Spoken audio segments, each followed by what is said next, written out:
आज हम आप सबको एक कहानी के माध्यम से एक शिक्षा देना चाहते हैं कि किसी के रूप रंग को ना देखकर उसकी विशेषता को देखें। और अगर हम विशेषता देखते हैं और उसमें जो विशेषताएं होती हैं उस विशेषता को देखते हुए उस बच्चे को आगे बढ़ाते हैं तो निश्चिंत ही वह भावी भविष्य में एक योग्य व्यक्ति बनकर तैयार होता है।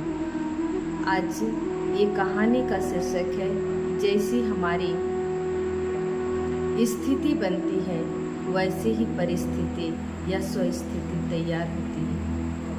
एक बच्ची का जन्म हुआ एक परिवार में। वह बहुत कुरूप थी। धीरे धीरे वह बढ़ती गई पर माँ का बहुत लाड प्यार मिलता था। सारे गांव, मोहल्ला, अपने घर के सदस्य भी उसे चिढ़ाते थे पर बच्ची इतनी हर्षित मुख थी। इतनी छोटी सी एक बचपना का हालत में रहते हुए भी उन्होंने हंसती बहलती खेलती और अगर उसे कोई अच्छा भला बुरा भी बोल दे तो हंसते हुए पार कर देती थी। और जब देखो तब कोई कुछ भी बोला हंस करके और दूसरों को भी हंसा देती थी। एक दिन ऐसे समय आया कि वह पाक कला में अपनी माँ के साथ रहते रहते बहुत निपुणता को प्राप्त की थी। उनके समय आने पर माँ उसको इतना प्यार से समझाती पढ़ाती और माँ के प्यार के कारण वह बच्ची बहुत आगे बढ़ी। विश्व पाक कला का प्रतियोगिता में वह भाग लेने का समय आया। उसी दिन उसके घर में मेहमान भी आए। वो बहुत सुंदर खाना बनाई और जब खाना बनाई सारे लोग उस खाने को तारीफ किए खाने के बाद।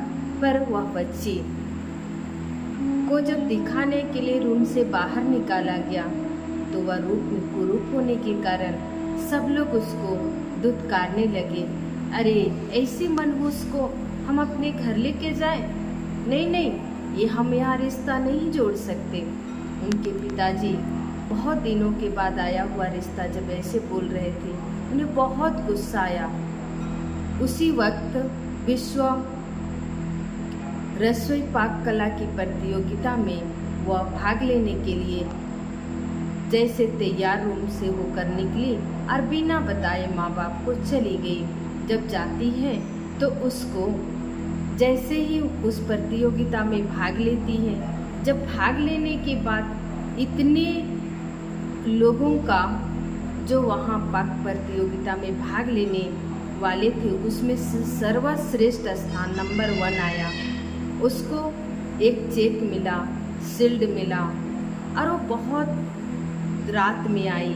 जब रात में आई तो पिताजी पहले ही उनकी मम्मी को बहुत सारे बुरे भला बोले थे। मम्मी गुस्सा गई थी जिसके कारण रसोई में ही वो आती है और माँ देखो मैं क्या लाई, माँ देखो मैं क्या लाई।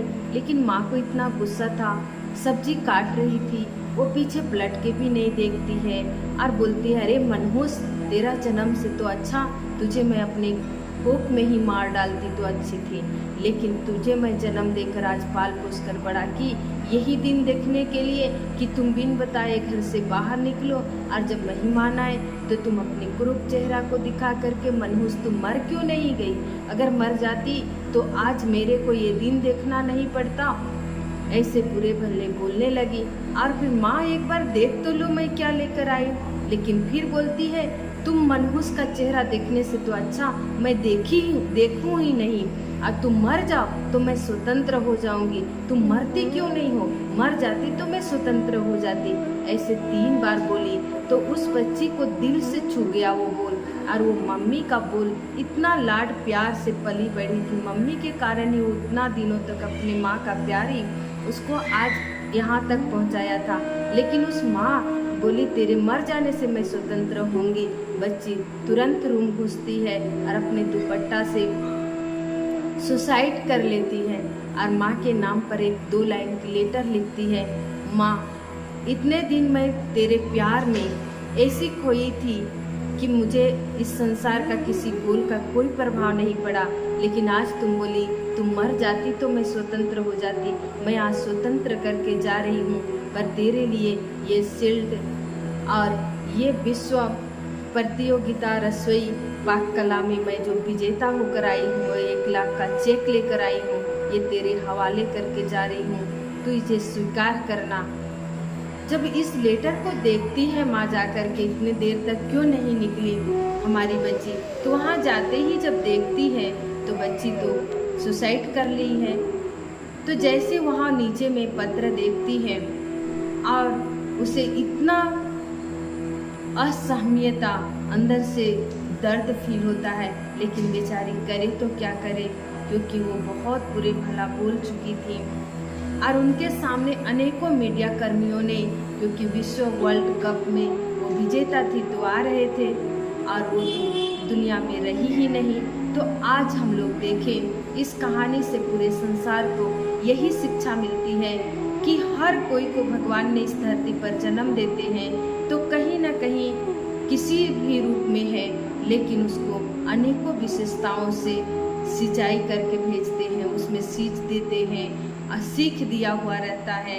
आज वो पाक कला में निपुण थी, उसी तरह हमारे बच्चों में कोई ना कोई कला की विशेषताएं होती। हम विशेषता को देखें पर किसी की कमी कमजोरी ना देखें। जब हम कमियां देखने लगते हैं तो हम उनके ऊपर बहुत बुरे भले बोलते हैं, जिसके कारण बच्चों में सहन नहीं होता।